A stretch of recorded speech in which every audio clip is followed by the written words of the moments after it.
पंडाल में उपस्थित भारत देश के मूल बीज मूल मालिकों को खूब खूब जोहार। जय आदिवासी, जय भील प्रदेश।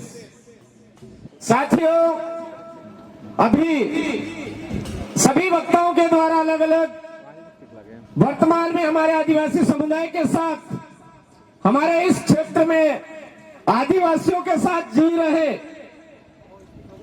जो लोग हैं, उनके साथ जो बीत रही है, जो समस्याएं हैं उनके ऊपर और उनकी समस्याओं का समाधान किस प्रकार किया जाए उस पर बात चल रही थी। साथियों, बातें बहुत कड़वी भी है, गहरी भी है, हमको चोट पहुंचाने वाली भी है, लेकिन इसका जो समाधान है उस समाधान के लिए भी कहीं ना कहीं हमको भी गहराई से मंथन करते हुए उसके ऊपर काम करने की जरूरत है। आज इस भारत देश के अंदर जो लोकतंत्र है उसको बचाने के लिए, उसको व्यवस्थित करने के लिए और देश को इस लोकतंत्र के माध्यम से आगे बढ़ाने के लिए वन नेशन वन इलेक्शन की बात की जा रही है। आज वन नेशन वन इलेक्शन की बात की जा रही है, अच्छी बात है, लेकिन क्या मेरे भाइयों, आज भारत देश के अंदर अलग अलग लोगों के लिए अलग अलग शिक्षा व्यवस्था निर्धारित की गई, इसके लिए किसी दिन केंद्र में या राज्यों में बात हुई है क्या? आज अलग अलग तरीके से बोर्ड बना दिए, आरबीएसई, सीबीएसई, आईसीएसई। क्या आप यहां पर उपस्थित हो? मैं आपसे थोड़ा मंथन के लिए बात रखना चाहता हूं कि आरबीएसई के अंदर जो 8वीं क्लास की जो किताब है वही की वही किताब सीबीएसई पैटर्न जो है उसकी भी 8वीं क्लास की जो किताब है, दोनों क्या सेम पैटर्न पर सेम नॉलेज के ऊपर आधारित है क्या? नहीं है। अरे जब हमारी किताबों में ही भेदभाव है तो हमारा ये जो देश है ये लोकतंत्र में वन नेशन वन इलेक्शन से कैसे आगे बढ़ जाएगा? आज हमारी शिक्षा व्यवस्था को 2 भागों में विभाजित किया गया है।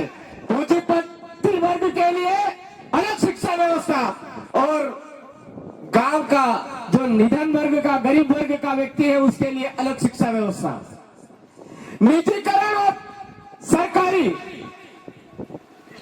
एक सरकारी स्कूल में जो अध्यापक पढ़ा रहा है वो 5,000, 10,000, 15,000 में पढ़ा रहा है, उसके ऊपर कौन विश्वास कर रहा है? जो सरकारी सेवाएं प्राप्त कर रहा है वो भी विश्वास कर रहा है और उनके बच्चों को निजी में भेज रहा है। और एक तरफ 70,000, 75,000, 62,000, 65,000 की जो पेमेंट उठा रहा है वो भी कहीं ना कहीं अपनी जो शिक्षा व्यवस्था उसके द्वारा दी जा रही वो अपने आप पे कॉन्फिडेंस के साथ में ये नहीं कह रहा है कि हमारी शिक्षा व्यवस्था है वो मजबूत है। तो ये जो इस तरह की शिक्षा को 2 धड़ों में विभाजित करने वाली चीजें हैं, ये हमारे देश को आगे ले जा पाएगी क्या? इसके ऊपर आज दिन तक केंद्र की सरकारों ने मंथन किया क्या? राज्य की सरकारों ने मंथन किया क्या? अब हम सभी यहाँ पर उपस्थित हैं, हम सभी को यह सोचने की जरूरत है कि ना तो हमारा जो कल्याण है वो सरकार ही कर पाएगी, ना ही प्रशासन कर पाएगा। हमारा कल्याण अगर करना है तो हमारी अपनी बुद्धि से हमको करने की जरूरत है। हमारे बाप दादा पढ़े लिखे नहीं थे लेकिन एकता में रहते थे। आज हम जितने पढ़े लिखे हुए उतने ज्यादा विखंडित होते जा रहे हैं। मन्नालाल रावत जैसे लोग पैदा होते जा रहे हैं। आज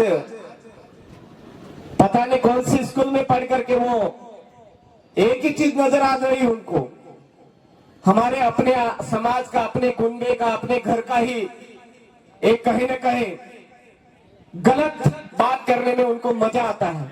और मैं आप तमाम साथियों से यही कहना चाहूंगा, अरे कौन से खेत की मूली है मन्नालाल रावत? उसको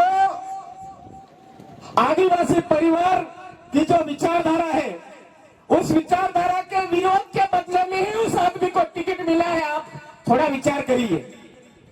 आदिवासी परिवार जो विचारधारा है, आदिवासियों की जो मूल थीम है, उस थीम के विरोध करने के एवज में उसको टिकट मिला है और उसी टिकट के एवज में वो जीता है। अरे विरोध करने के बदले ही उसको टिकट भी मिल गया, जीत भी गया। अब शायद मुझे लगता है प्रधानमंत्री भी आप ही बनाना चाह रहे हो, ऐसा लग रहा है सोशल मीडिया में जब देखता हूं। अरे उस आदमी की कहीं से कहीं तक कोई वैल्यू ही नहीं है, उसकी वैल्यू बनाने का काम हम लोग कर रहे हैं। तो आज के बाद जहां पर भी उनकी पोस्ट नजर आए, उस पोस्ट को करने वाले को, लाइक करने वाले को, कमेंट करने वाले को ब्लॉक करो।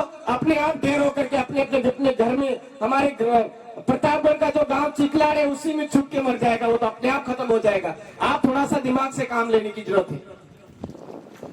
हम अधिकतम अभी बाबूलाल जी की भी बात कर रहे थे, हमारे अपने समाज के हैं, नाम के जरूर है, शायद पता नहीं उनका, वो चेक करना चाहिए, उनके भी यही कंडीशन है। अरे सर ये आज नई बात नहीं है, अंग्रेजों के समय में भी इसी तरह से इस आदिवासी क्षेत्र के अंदर, आदिवासियों के अंदर जो दल्ले थे, उन दलों को उन्होंने लेकर के आदिवासियों को दबाने के लिए प्रयास किया गया था। लेकिन हमारे लोग दबे नहीं, मुकाबला किया। मुकाबला किससे किया? दिमाग से किया। मुकाबला किससे किया? शरीर से किया। लेकिन आज की तारीख में हमारे आदिवासियों को दिमाग तो दो धड़ों में विभाजित कर दिया, एक तो निजीकरण के माध्यम से, एक सरकारी के माध्यम से। हम सोचते हैं कि हमारा दिमाग इतना मजबूत क्यों नहीं हो पा रहा है, हमारा माइंड इतना डेवलप क्यों नहीं हो रहा है। अरे हमारे गांव में जाकर के देखो तो लोग सिर्फ एक ही बात सोचते हैं कि हमको पशु बाड़ा मिल जाना चाहिए, हमको हैंडपंप मिल जाना चाहिए, इसी को सबसे बड़ा लोकतंत्र मानते हैं वो लोग।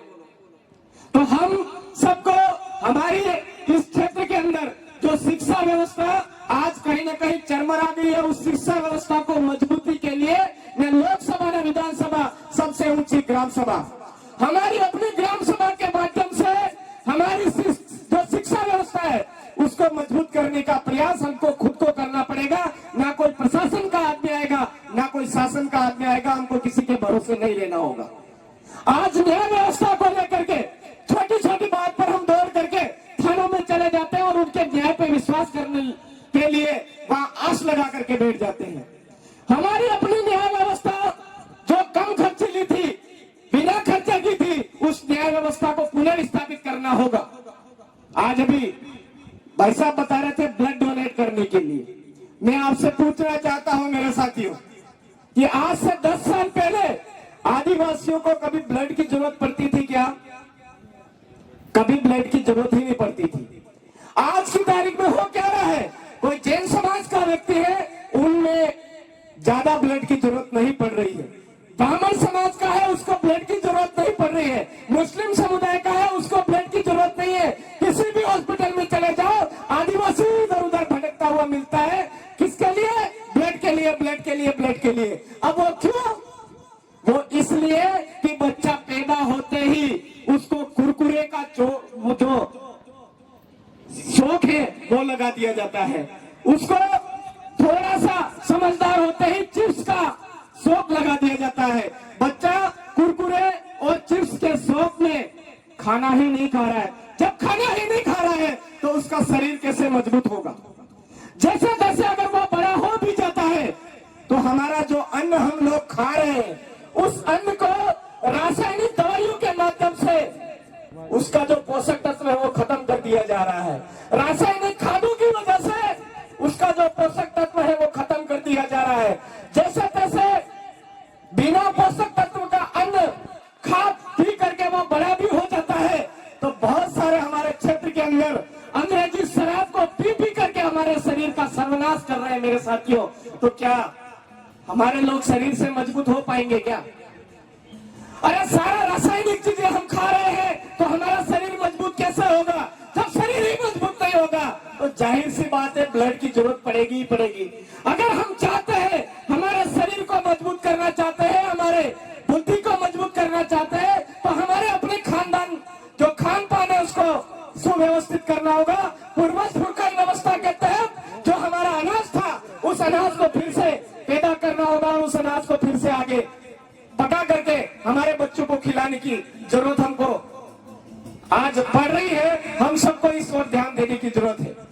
बाकी मैं आप तमाम साथियों से यही कहना चाहूंगा कि हमारे को ढोंग ढकोसलों में धकेल करके हमको शारीरिक रूप से, मानसिक रूप से कमजोर किया जा रहा है। हम सब लोग इन ढोंग धतुरों के जाल में न फंसे और आगे बढ़ चल करके आदिवासियों की पुरखाई परंपरा है, उस पुरखाई परंपरा पूजा पद्धति को अपनाए एवं न लोकसभा न विधानसभा, सबसे ऊंची ग्राम सभा वाली बात को आत्मसात करते हुए हमारे समुदाय को आगे बढ़ाने में प्रयास करें।